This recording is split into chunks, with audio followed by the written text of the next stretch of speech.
Adam Collins here with Geoff Lemon. This is the final word for All Out Cricket, fuelled by Kookaburra Cricket. We're 2 games into the one-day international series between Australia and Pakistan, and it's tied up at 1-1. We didn't expect that. The Pakistanis pinched a rubber here at the MCG. That's right. They turned up the heat. It's a bloody hot day here in Melbourne, and they absolutely cooked the Australians. 220 they bowled them out for the other night. Australia should have got themselves a lychee slurpee, delicious and refreshing. Not a sponsor of this video. They suffocated Australia, to stick with the elements theme. They didn't provide any oxygen for the Australian batsmen to get rolling in the last 10 overs. It was the old spin to win philosophy from the trio of Pakistan tweakers, and Australia had nothing to respond with. Oh, that's right. Some beautiful bowling from Imad Wasim. 2 games in a row, really. He's come into this one-day squad, wasn't cited in the Test series. Mohammad Hafiz, the accidental captain in the second game after Azhar Ali did his hamstring. He bowled well, and Shoaib Malik, the old stagey, you have to call him that. He was crafty, or spinners are always crafty.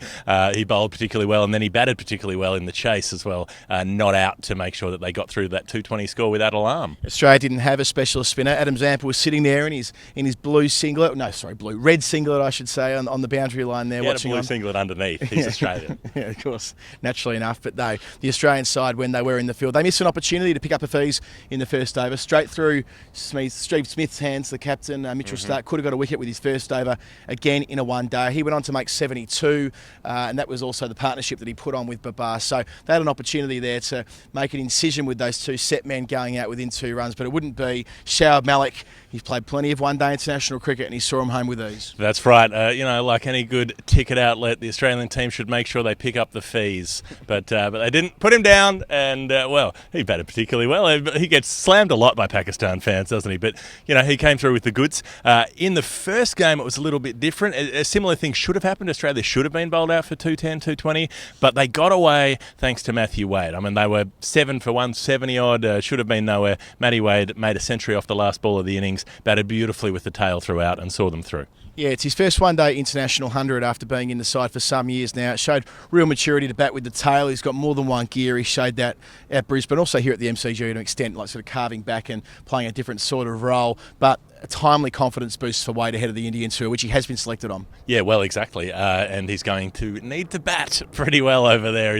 That's the mail we're getting in terms of winning Test matches. Useful skill. So if you can carry this kind of one-day form across, great news for Australia. But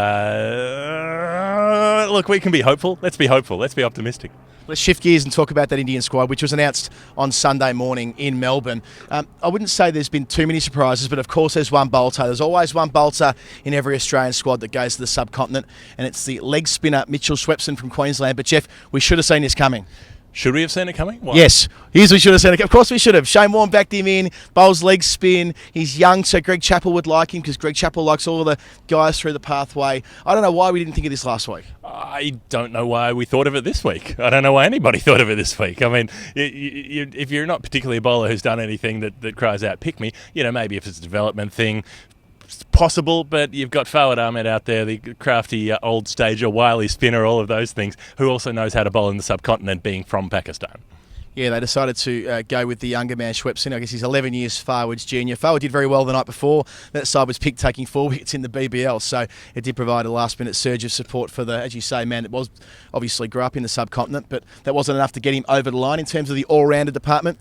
There were several players being considered. Hilton Cartwright, who played in Sydney, has lost his spot in favour of Mitchell Marsh. So let's deal with that first. Mitchell Marsh will get plenty of workout with the ball, almost more so than the bat in India, you think, wouldn't he? He'll get plenty of a workout on social media as well. A lot of people not happy about his re-inclusion, but he's quick through the air. Hilton Cartwright's pretty slow meds, whereas Mitch Marsh can get above 140 Ks and reverse swing it a bit. So those could be important weapons over there. And we knew they were going to take one batting all-rounder who could spin the ball a bit. It was going to be Travis Head or Glenn Maxwell. They went with Maxwell, which we're fans of here on the final word, but I think that Travis Head can consider himself unlucky that he's left-handed.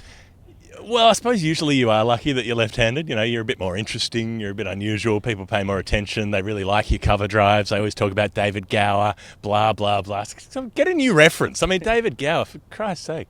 It's like Ebenezer Scrooge sort of era.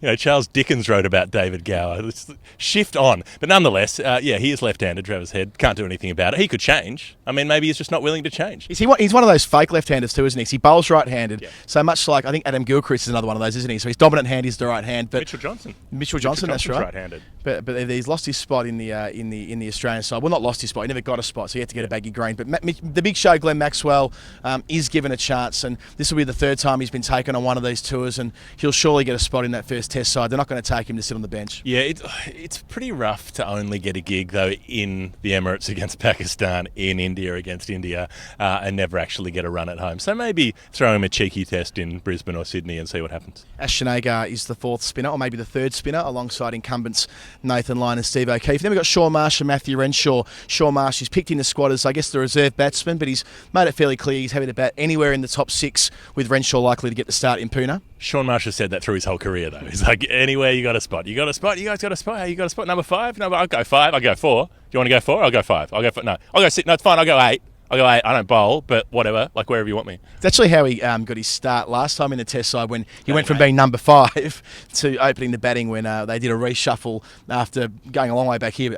Chris Rogers copying the ball in the back of the head in the West Indies. Before that, Marsh wasn't much of an opener in the first place. So the idea that he has to bat opening the innings or not at all is a bit of a misnomer. So Shaun Marsh in the squad. Who else have we got there? We've got Peter Hanscom, Kookaburra's own, the fave. He's also found his way back into the one-day squad. Not back. Well, he was in England in 2015. He sort of came in on the periphery as a bit of injury cover, wearing the orange vest. I don't think he's going to be wearing the vest. I think he'll be playing. Mitch Marsh is injured briefly, so he's out of the one day as Hanscom's in, and he's definitely in for the Test squad since he averages 99.75 in Test cricket currently.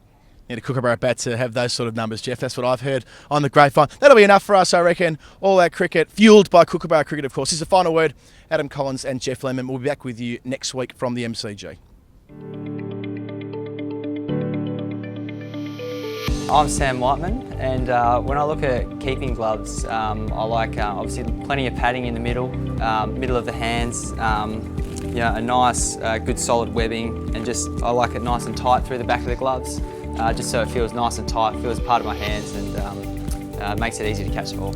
And I'm using the Kahuna keeping gloves this year. I like the new pattern on the back this year, the different design. I like the nice shade of green and nice and white, simple, matches my bat.